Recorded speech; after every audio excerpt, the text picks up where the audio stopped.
Mrs. Bajaj, always a pleasure. Many thanks for joining us here on CNBC TV18. Let me ask you, sir, for an overall assessment as far as the economy is concerned. The big cushion has been on the tax front, both direct as well as indirect taxes, and that gives you reason to smile, and quite broadly, I might add. But I just want to understand from you what your overall assessment is, given the domestic factors as well as the very, very complex and challenging global factors at this point. Okay, let me start and let me try and answer this question and build it in my mind before I speak up.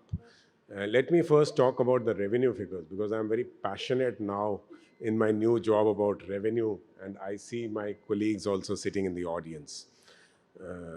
On the indirect taxes, if you have all spoken about GST and the GST revenues are going up, and I'll take this opportunity to tell you and through you to your audience that the GST went up by 30% in the last year. And as I have said in another place that the GDP was about 19.5 to 19.8, so the buoyancy was 1.5. So that's a nice picture of how the indirect taxes grew, and the indirect taxes overall grew 20% last year. This year, if I see the first quarter, the results of which have come out today in terms of GST, my average is 1.51 lakh crores for GST in the current year in the first quarter, and this is 37% higher than the last year. Again, it is a very healthy growth of revenues that we are seeing. Yes, we have sacrificed some revenues in the form of excise duty reduction right in the beginning of the year. We've also reduced our customs duty because of the high prices. But I'm very sure that this increase in GST to some extent will be able to overcome the shortfall that we'll face there, and the increase in the cesses that we have made now will equally compensate. On the direct taxes also, I want to mention that we had an increase of 49% in the direct taxes last year. Over and above that 49%, in the first quarter, we are hovering around between 43 to 44%. So as far as revenues are concerned, they are very robust till this time, and I hope while we may not be able to sustain the same level of growth in the coming quarters, but there will be a good growth, and a growth which we are not used to be seeing in the past is something that we should be seeing in the current year. As far as growth potential is concerned, yes, as if we want to control inflation, there is going to be some impact on the growth. We might see some impact of that in the coming quarters, but my own presumption is that a 7.5 to 8% GDP growth is not something that is not achievable. We should be able to achieve that, and a nominal growth of 14 to 15% is something that is achievable. Let me move on and talk to you about GST. You've just come away from Chandigarh, where the 47th meeting of the GST Council concluded, some decisions being taken, some decisions being deferred for later. And I want to understand from you on this issue of compensation, is there an out-of-the-box mechanism idea coming, or is that hopeful expectation? I also want to answer this question in a very different way. I was doing some back of the envelope calculations, unless my calculations have gone wrong, and I got them checked by another officer also.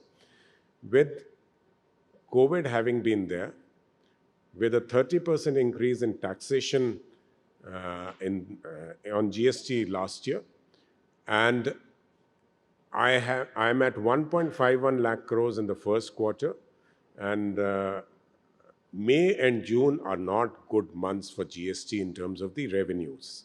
We have been able to achieve 1.51 lakh crores in the first quarter. If we can sustain this in the coming quarters and reach a figure of about 1.55 lakh crores as an average for the current year, I would say that the CAGR for GST would be close to 12% or thereabout, and the CAGR which we are supposed to be giving is 14%, so we are more or less there. This particular year, the states, thanks to some areas of the last year, and also something that they were supposed to get till the month of June, will get a compensation of close to 1.15 or thereabout in the current year.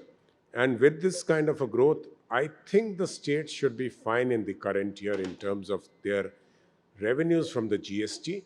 So the fear that we all had, because the revenues of GST were not growing, they were actually not growing they were growing by 5% or decreasing in a particular COVID year, they have seen an upturn. And I think, as if I may, in a tongue-in-cheek remark, give it to you that you used to ask me, will we cross 1 lakh crores in GST? You no longer ask me that question. Maybe 3 months or 6 months down the lane, this question also may become redundant, whether the states will get compensation or not, because the revenue growth itself will be so much that it should be good enough for both the center and the states. We're running out of time, but I have a few follow-up questions. Mr. Johri said that industry is unanimous in its view that GST is a good thing, and they're all supportive of the regime. One of the concerns, though, right from the start of the GST regime has been the Anti-Profiteering Authority. As we enter year 6 now, what is the future as far as the Anti-Profiteering Authority is concerned? I think the council has already taken a decision that we will not have the anti-profiting authority the way we have it. We'll merge it with CCI. And I think anti-profiting authority had a major role to play when GST was being rolled out, because there was tax reduction on certain items or taxes were being changed on various items. But as time will pass on, their role will go down, and the jury is still out. In an economy which is market determined, whether you actually need a national anti-profiting authority or not, because a company may not raise prices or raise prices based on demand, supply, or other factors, and not just because the tax rates have gone down. If the tax rates have gone down, but the petroleum products prices have gone up, it may require the company to raise the prices of its products. So it's a very difficult question, but I think a decision has already been taken in this. Yes, for the CCI to take it forward. Unfinished agenda. Tribunal was discussed, but still awaiting further clarity on that. What else would you prioritize in terms of the unfinished agenda as far as the GST is concerned? I think some of the items you've already mentioned. And so the rate rationalization is one of the items. The GST tribunal is another very important thing that is there. So other than these two items, I think the GST Council will keep working on two aspects. You asked this question from Mr. Johri, but he's a technical guy. I will answer in my general terms. I just look, since the day I have come, I have had only one conversation with my officers that I just want two things that we should be looking at. One is, how can we make life easy for the taxpayer? Whatever we have to do to make life easy for the taxpayer. And I don't have to look at that last 100th guy who wants to befool me, who wants to take the system for a ride and make my rules according to what he does to me. I have to make rules thinking that everybody is an honest person, they want to pay taxes, and they'll pay taxes if we simplify the tax regime. And on the other hand, it is also important for us, we are the revenue generating department for the government, so we have to ensure that we generate enough revenues so that the government is able to carry out its objectives. So we have to balance out these two. They are not contradictory at all. They can move parallelly. And we have actually shown it in the last 1 year, both in direct taxes and indirect taxes, that we have moved simultaneously on these two aspects. I don't think I read anywhere in the media that, very seldom do I read that the CBIC or CBDT has been harsh on the taxpayer. We are using technology, we are using AI, we are using ML to find out who are the people who are cheating us and reaching out to them. As I say, it is not trying to find a needle in a haystack. We know now where the needle is lying in the haystack. We go there and pick up the needle. So let me end then by asking you, sir, since we're talking about unfinished agenda, how busy is the calendar going to be for the Finance Ministry? Finance Ministry is always busy, whether it is the Parliament session or if it is, so even if it is banking amendment, cryptocurrency, any of this making its way into the session? I would not like to say that because I don't know exactly. If I had known, I would definitely have told you.